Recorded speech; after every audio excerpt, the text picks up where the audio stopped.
We're going to be talking about scenes from Code Geass, lots of spoilers, seasons 1 and 2, and the movies. If it's got a game, I'm going to find it. I'm going to spoil it. Anything I can get my hands on, I'm spoiling it. If you don't know what Code Geass is, let me give you a quick summary. It stars our two heroes, Lelouch and Suzaku. Mostly Lelouch, but Suzaku's like second main character. And heroes, you know, they're our heroes, man. They're both good guys.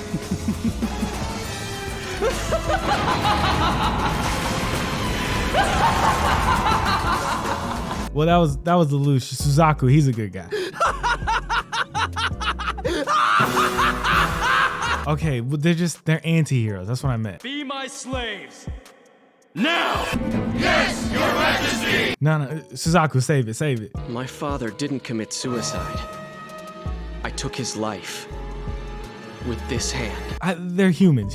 They live. They're alive. Well, Lelouch used to be a prince of Britannia, which controls most of the world, but he was exiled after his mommy died because his daddy is mean. In short, you are nothing to me because you have never existed! He was sent to live in Japan with the prime minister, and that was Suzaku. His dad was a prime minister, so he lives with Suzaku's family. They become little kid friends, and the bond that they share over being little kid friends will last them forever. I beg of you. You believe that some bowing and begging is enough to get me to forgive you? Well, while he's living there, Britannia comes over and he takes over Japan, and they care so little about the territories that they take over that they just give it a number. Boom, Area 11. And the bad guy, and then they call the people who are there, they call them 11s. The bad guys say 11 with the hard EN. You pathetic 11. Simple-minded 11. Surrender at once, you feeble-minded 11! So after Britannia takes over Japan, Lelouch and Nunnally, they just live under false identities and they start going to school. Suzaku, on the other hand, he ends up joining the Britannian military, but they never forget that friendship. Later on when they meet, they recognize each other when Lelouch says his catchphrase. Then why don't you just obliterate Britannia? Ah, yeah, Lelouch was always saying obliterate Britannia. I will one day obliterate Britannia! So living a normal life as a citizen, going to school, being part of the student council and all that, one day Lelouch is having one of those wacky Japanese cartoon days where he accidentally stumbles upon some terrorism. Oh no! And he finds this woman, Cece, or C2, whatever you want to say. I say Cece. After some wild stuff goes down, he's at the right place at the right time and he's about to lose it all. But then Cece gives him a superpower. It's this little thing in his eye, kind of looks like a bird's wings, and it's red. And his power, it's called a geass, and it's to look anyone in the eye and give them a command that they have to follow absolutely. They have to do what he says, but he can only do it to a person once. They have to be within a certain distance and he has to make direct eye contact. That's his power. Suzaku kind of has a power too, and it's just to be an absolute superhuman. It's not really a power, but he's just good. So Lelouch has daddy issues, and with his new power, he raises an army and starts a war with Britannia, the Black Knights, that's what they call them, while wearing a mask and calling himself Zero. He's trying to figure out who killed his mommy while also trying to destroy Britannia and make the world a better place for his sister Nunnally. He loves her a lot. Nunnally! I love you, Nunnally! I am going to create a world where Nunnally can live happily. Nunnally! Find Nunnally now! That's an order! All forces search for Nunnally! I'm well aware that your sister's your entire reason for living. Suzaku, on the other hand, fights with the Britannian army, and he tries to change the world from the other side, from within the system. And the two best friends are at odds in a war. That's a loose summary of the show. Now for the first scene in question. Lelouch's daddy, King Charles, has a bunch of kids, and he usually makes his kids the leaders of these places he takes over. So the person in charge of Area 11 was his brother Clovis. But Lelouch takes care of Clovis, so now he's sending Cornelia and Yuffie, his two sisters. They're all half brothers and sisters. They all got the same daddy. Cornelia is a warrior and she gives Lulu a run for his money, but Yuffie, she's just a sweet girl. She's more there to learn how running an area is done. During some parts of season 1, Yuffie slowly figures out that Zero is her long lost brother Lelouch. Whoa! And the two of them talk and they're both cool with each other for real. Well, Lelouch is doing really good at war and Yuffie doesn't want to go to war with her brother or her sister. She finds out that Nunnally's around too, so she decides to make a special zone in Japan. This means that the people of Japan can live in this special zone and they can have regular jobs and live regular lives, and they don't have to call themselves 11s. They can just call themselves Japanese. And this starts to divide the Japanese people. Lelouch doesn't like it. He sums it up pretty good. The specially administrated zone of Japan. If I cooperate, I give up the right to use force.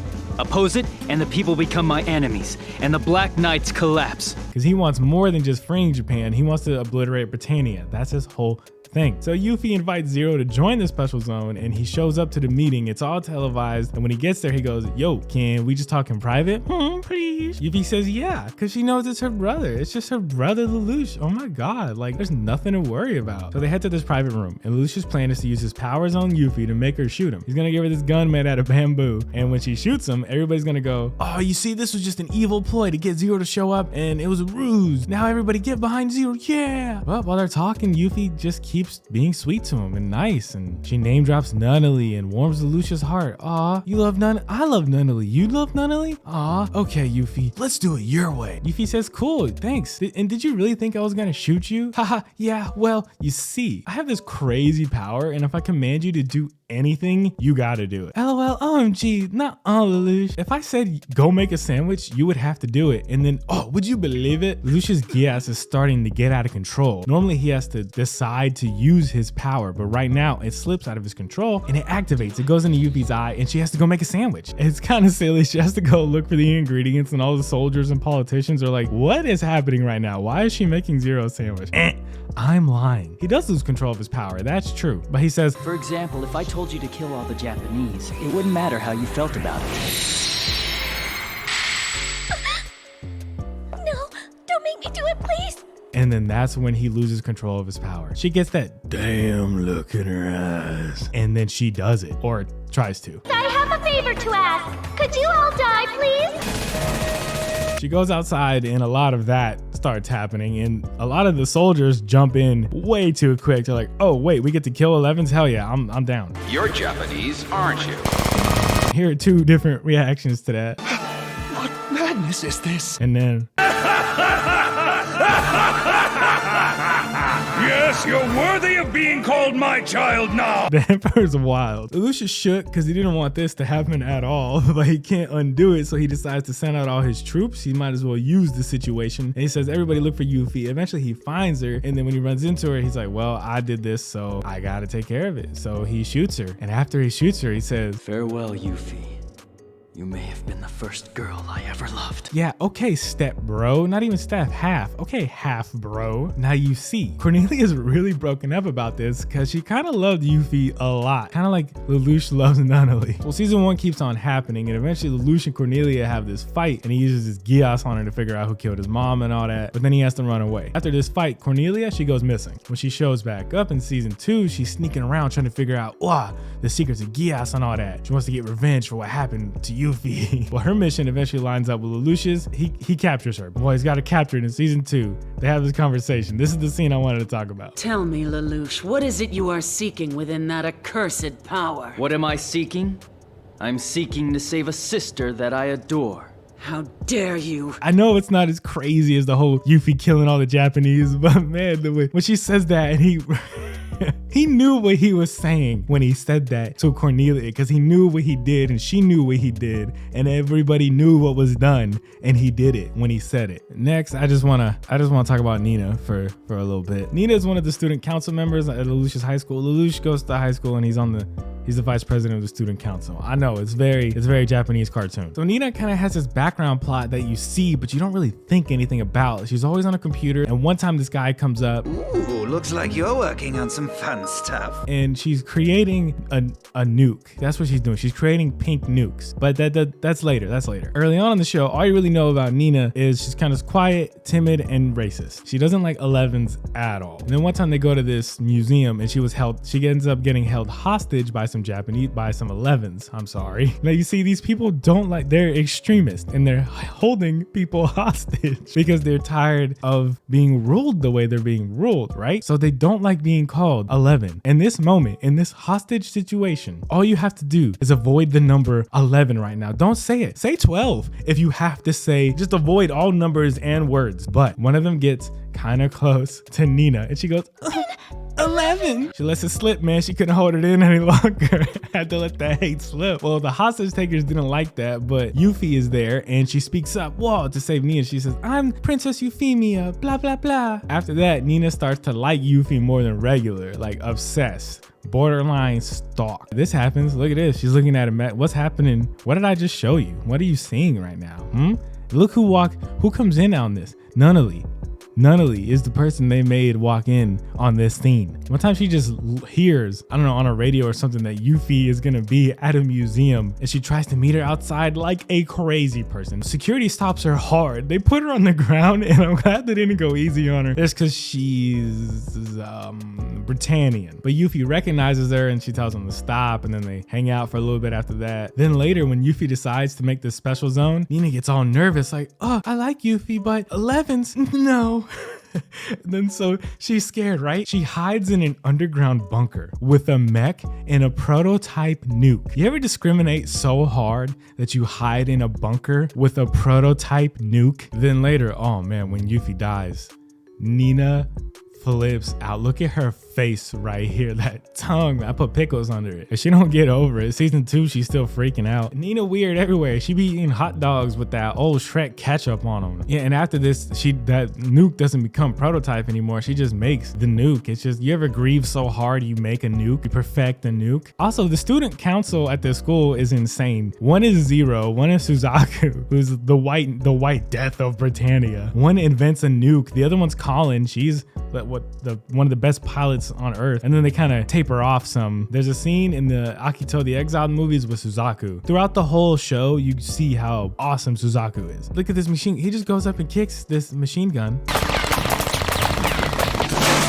Come on, let's go. And in the first episode, he spins a whole 10 feet. He starts standing, I assume, or maybe running, and then he spins this whole way. Look at this. This guy throws his dagger from who knows how far. He just catches it. He spin kicks spears. Broken. So in Akito the Exiled, there's this scene where Suzaku starts this fight right here, not in a mech, against 5 mechs. And they try to get him, and then he jumps around until he gets into his mech.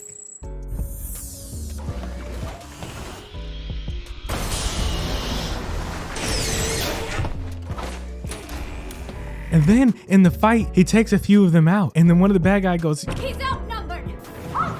He was out-mech'd 2 moments ago when he wasn't in one.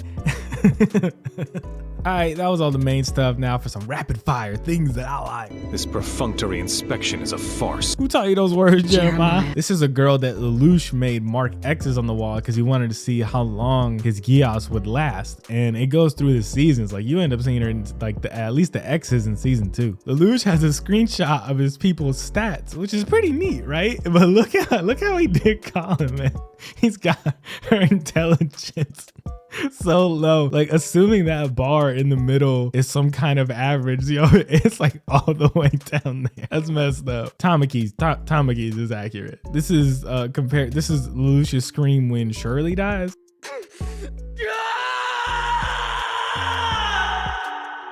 And then his scream when he kills his father.